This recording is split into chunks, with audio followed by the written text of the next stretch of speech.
Bismillahirrahmanirrahim. Apa nih? Assalamualaikum warahmatullahi wabarakatuh. Perkenalkan, Waalaikumsalam. kami di sini dari kelompok UAS Perancangan Produk 1. Di sini kami ada tiga anggota, ada Rahma Adipura dengan NBI 14120000074, ada Wais Alqarni dengan NBI 141200020, ada Muhammad Adam Rian F 14120000191. Di sini kami akan mempresentasikan tugas besar kami mengenai perancangan produk 1. Berikutnya, Mas.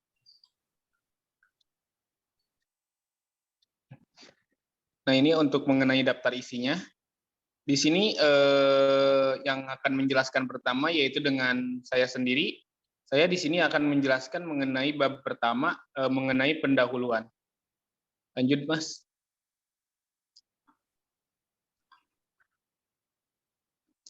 Mengenai bab pertama, pendahuluan, di sini saya akan menjelaskan dulu mengenai latar belakang. Latar belakang mangkok atau mangkuk adalah alat yang berbentuk setengah lingkaran. Ada juga sih yang setengah lingkaran, ada juga yang kotak gitu. Biasanya bervariasi, tapi pada umumnya biasanya setengah lingkaran gitu. Terbuat dari perselan, batu, plastik, atau gelas. Bentuknya yang untuk meletakkan makanan yang berkuah biasanya. Bisa juga sih makanan yang tidak berkuah, tapi biasanya kebanyakan untuk makanan yang berkuah. Harapannya supaya makanan itu tidak mudah tumpah. Biasanya kadang-kadang dari bahan kayu juga. Mangkuk berfungsi sebagai penghias ruangan, biasanya berupa mangkok yang banyak biasanya atau berbahan logam mulia atau batu mulia. Mangkok juga ada bermacam-macam ukuran. Mangkok sekali pakai biasanya digunakan bahan dari kertas atau styrofoam. Untuk saat ini rata-rata mangkok terbuat dari plastik, gelas, dan mangkok lainnya yang secara langsung menjadi salah satu penyumbang pencernaan sampah plastik. Dikutip dari Kementerian Kelautan dan Perikanan Indonesia, masuk urutan kedua penyumbang sampah plastik sejagat pada tahun 2019 dengan 3,21 juta metrik ton per tahun. Sedangkan di urutan pertama itu adalah Cina dengan 8,81 juta metrik ton per tahun, seperti rendang, bakso, rempah-rempah. Indonesia banyak yang mengandung rempah-rempah sayuran seperti rendang, bakso, sayur asem, soto, dan lain sebagainya. Nah, di samping itu Indonesia juga pada posisi keempat dengan jumlah penduduk terbesar dunia pada tahun 2021 sebesar, bisa dibaca nanti di latar belakangnya ini ya, yaitu 212.841.223 jiwa atau 2,68% dari populasi dunia. Kondisi ini menjadi angin segar bagi perusahaan untuk memasarkan produknya. Nah, ini adalah contoh mengenai produk mangkok. Ada yang plastik, ada yang keramiknya. Nah, nanti rencananya seperti ini.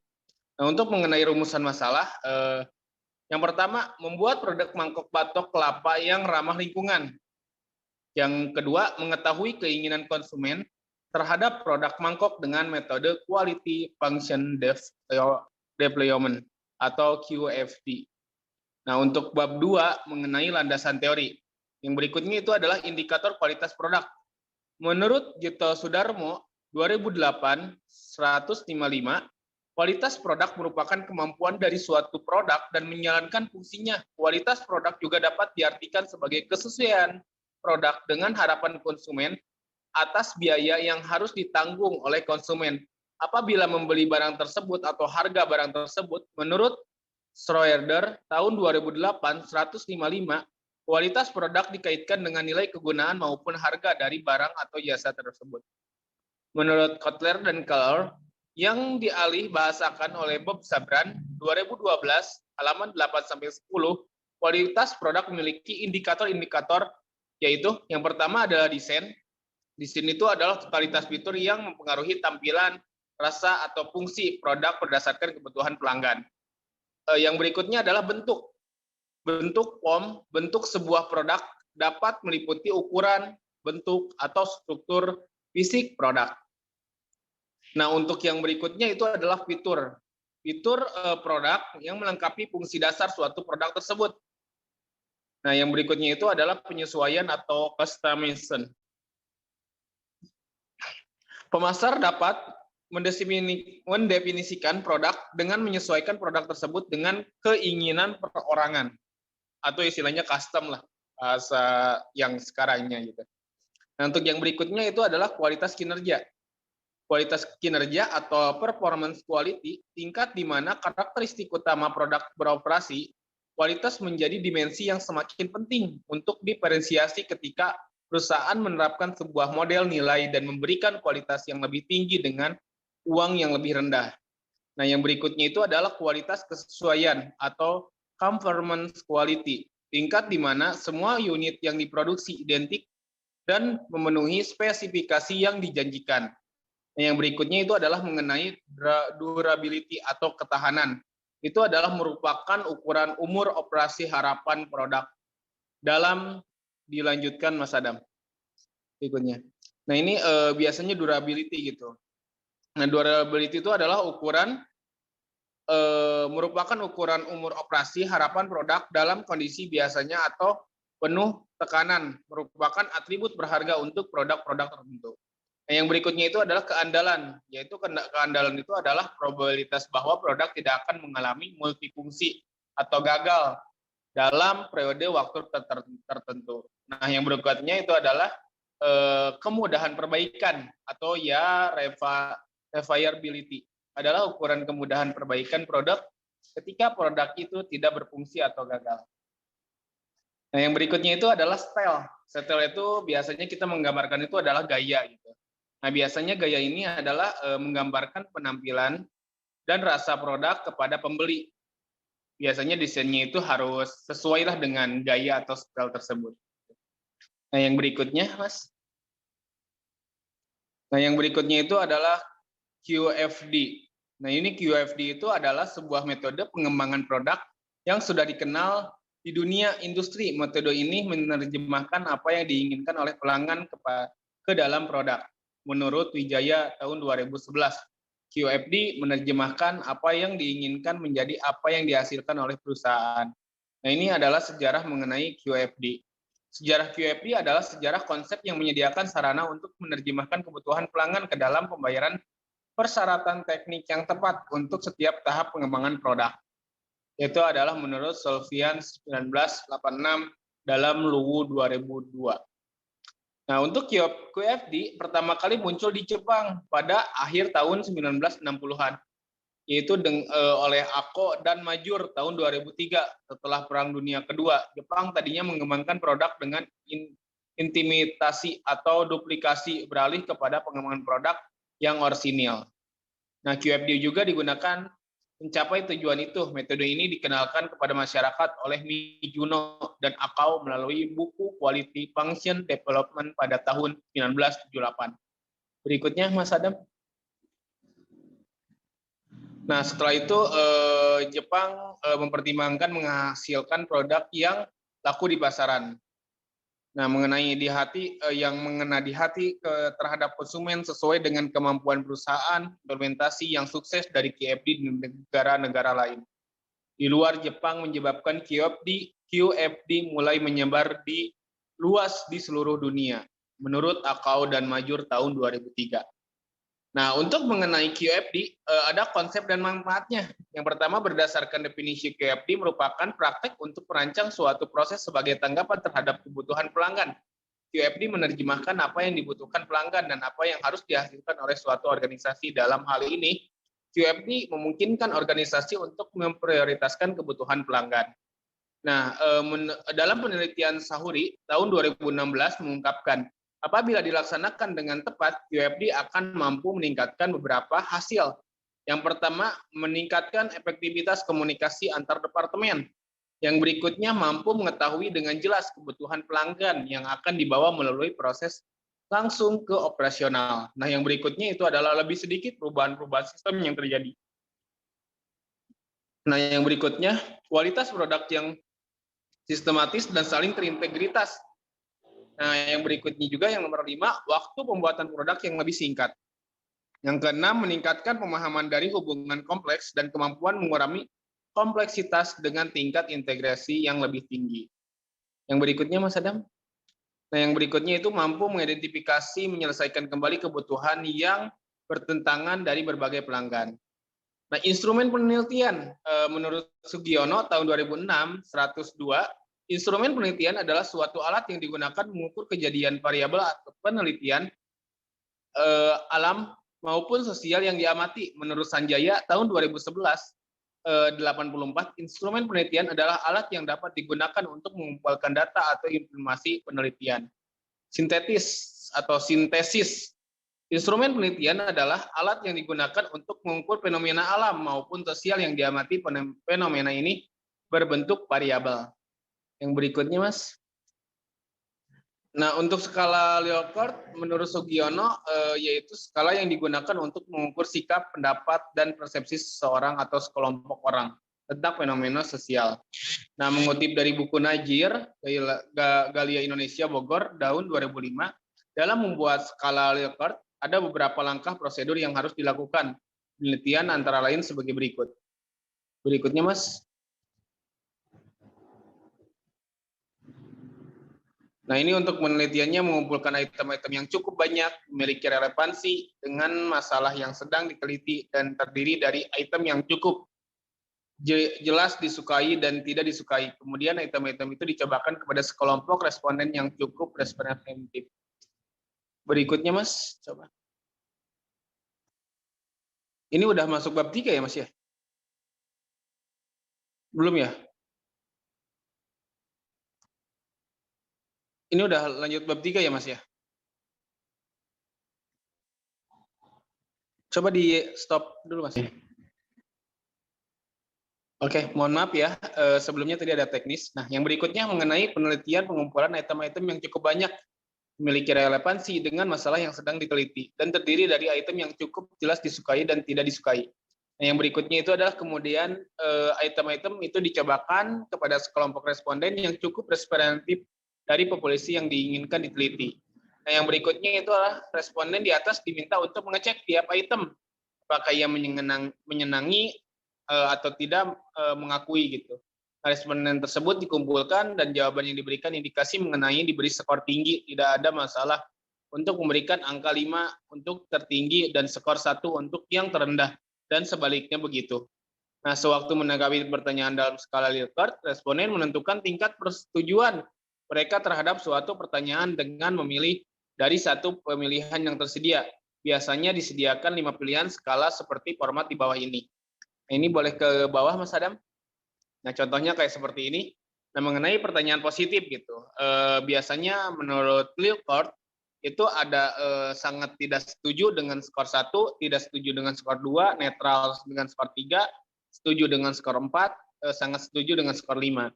Ataupun kalau pertanyaan negatif, itu sangat setuju 1, setuju 2, netral 3, tidak setuju 4, sangat tidak setuju skor 5. Berikutnya, Mas.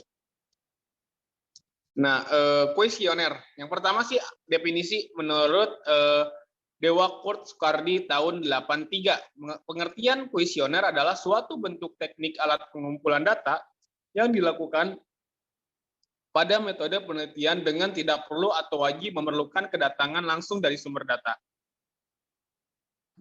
Nah, yang berikutnya itu adalah jenis kuesioner. Kuesioner terbuka.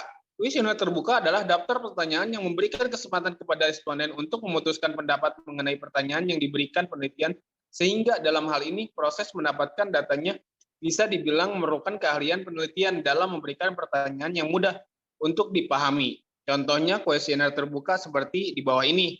Contoh kita tuliskan mengenai usia.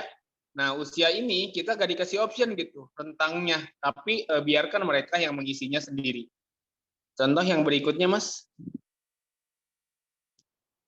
Nah, ini contoh kuesioner tertutup. Nah, kalau kuesioner tertutup adalah daftar pertanyaan yang alternatif jawabannya telah disediakan oleh peneliti atau kita sebagai penelitinya.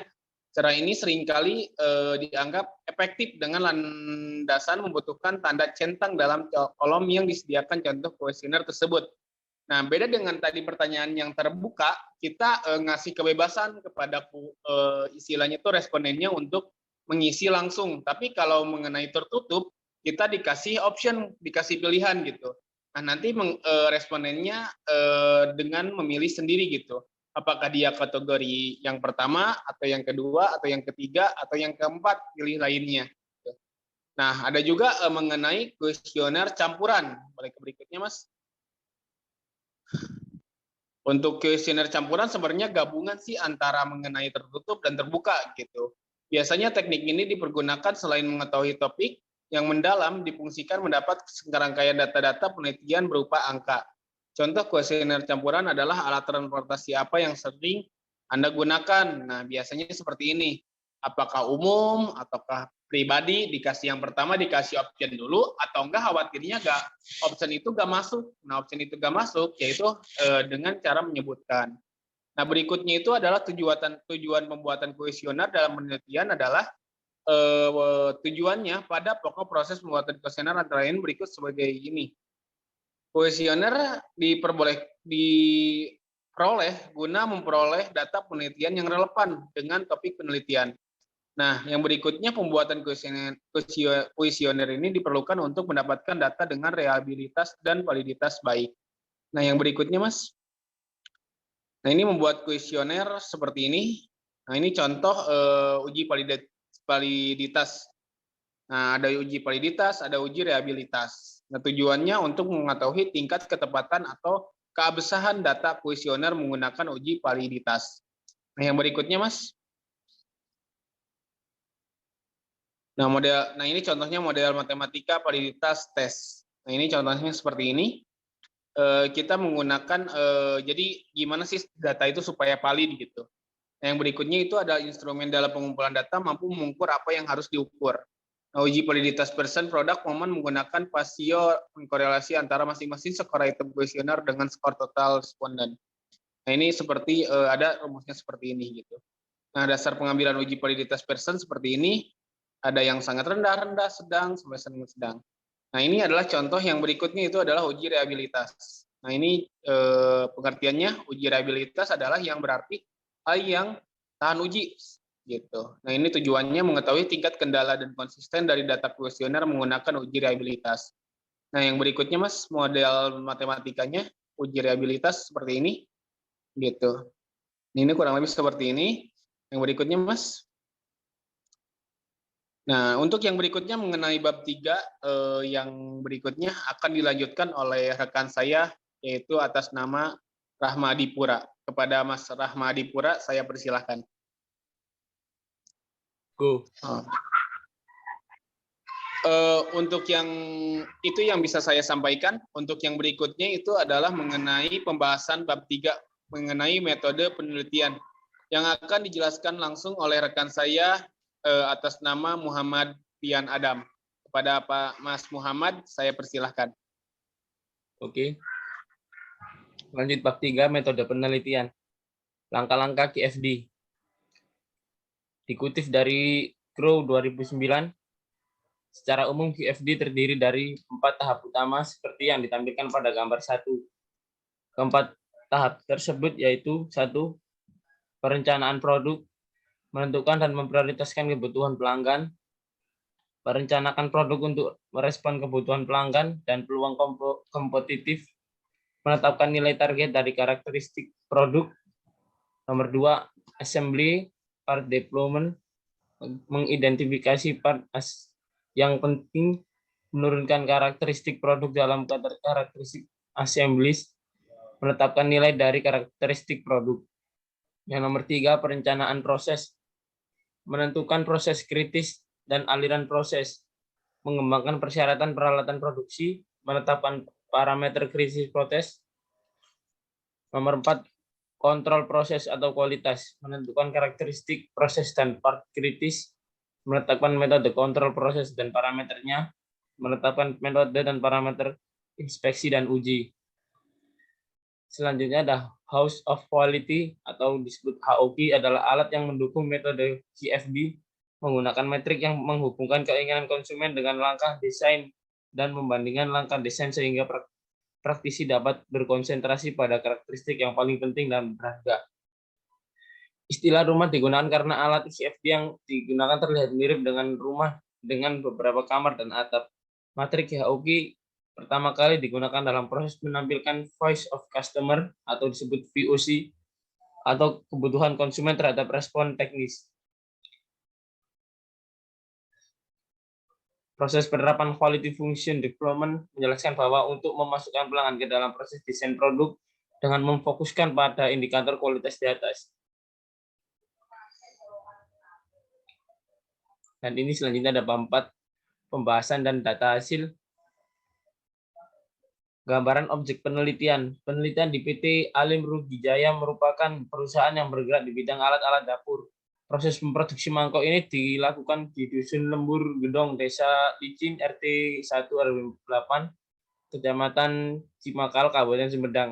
Usaha ini sudah berkembang selama 5 tahun.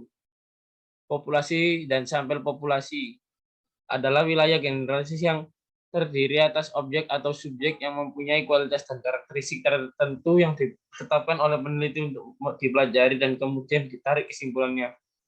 Populasi dalam penelitian ini adalah pelanggan yang melakukan transaksi di Giselin Food sukses, makmur sampel yang diambil adalah bagian dari populasi. Teknik pengambilan sampel menggunakan metode purposive sampling, yaitu merupakan teknik penggambaran umum. Responden dalam penelitian ini adalah pelanggan yang menggunakan produk mangkok yang ikut terlibat menjadi objek penelitian berjumlah 30-50 responden.